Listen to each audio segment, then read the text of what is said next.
평범한 사람들이 노후에 파산하는 현실적인 이유는 다양하다. 첫째로, 저축하지 않는 경향이 있다. 많은 사람들이 미래에 대비해 충분히 저축하지 않는다. 소비에 집중하다 보니 저축을 미처 못하는 경우가 많다. 둘째로, 재무교육을 받지 않는 경우도 있다. 노후 준비에 대한 지식이 부족한 평범한 사람들이 파산하는 이유다. 금융상품에 대한 이해가 부족한 경우도 있다. 셋째로, 노후 준비에 대한 계획이 없는 경우다. 막연하게 나중에 준비하겠다고만 생각하면 안 된다. 구체적인 계획이 없으면 파산 위험이 있다. 넷째로, 긴급 대비 기금을 마련하지 않는다. 긴급 상황에 대비한 자금이 부족하면 노후에 파산할 수 있다. 다섯째로, 과소비를 하는 경우도 있다. 소득보다 더 많은 돈을 쓰는 습관에 빠지면 위기에 놓일 수 있다.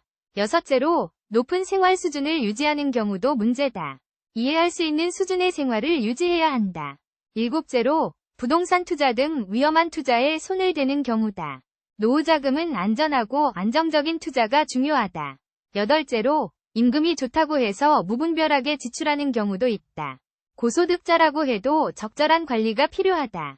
아홉째로, 가족에게 너무 많은 돈을 지원하는 경우다. 가족을 지원하는 것도 중요하지만 자신의 노후를 위해 우선순위를 정해야 한다. 열째로, 은퇴 후에 생활비 계획을 세우지 않는다. 은퇴 후에도 생활비가 발생하기 때문에 미리 계획을 세워야 한다. 11번째로, 카드 결제를 너무 많이 하는 경우다. 카드 빚이 늘어나면 노후 자금이 부족해질 수 있다. 12번째로, 비급여적인 지출을 줄이지 않는 경우도 문제다. 비필요한 소비를 줄이고 저축에 전념해야 한다. 13번째로, 복리 효과를 제대로 이해하지 못하는 경우도 있다. 적절한 투자로 복리 효과를 이용하는 것이 중요하다. 14번째로, 불필요한 대출을 늘리는 경우도 있다. 무모하게 대출을 늘리면 이자 부담이 증가할 수 있다. 15번째로, 자신의 생활 패턴을 체크하지 않는 경우도 있다. 자신의 소비 습관을 분석하고 컨트롤해야 한다. 16번째로, 비상시 대비 계획을 세우지 않는 경우도 있다. 긴급 상황에 대비한 대책을 마련해야 한다. 17번째로, 정기적인 자산 평가를 하지 않는다. 자산 상황을 파악하고 조정하는 것이 중요하다. 18번째로, 은퇴 후 추가 수입원을 고려하지 않는다. 은퇴 후에도 추가 수입이 필요할 수 있으므로 고려해야 한다. 19번째로, 퇴직연금을 충분히 고려하지 않는 경우도 있다.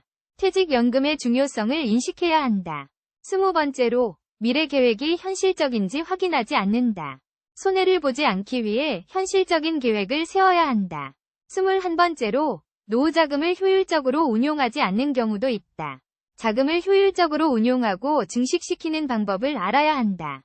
22번째로, 긴급 상황에 대한 대비를 미리 안 하는 경우도 있다. 긴급 대비 기금을 마련해 놓는 것이 중요하다. 23번째로, 노후에 대비한 별도의 투자 계획을 세우지 않는 경우도 있다. 노후를 위한 별도의 투자 계획을 세워야 한다. 24번째로, 주식 투자 등 위험한 투자에만 치중하는 경우도 있다. 다양한 투자 상품을 고려해야 노후 자금을 더 안전하게 지킬 수 있다. 25번째로, 재무 컨설턴트나 자문을 받지 않는 경우도 있다. 전문가의 도움을 받아 노후 자금을 효율적으로 관리할 수 있다.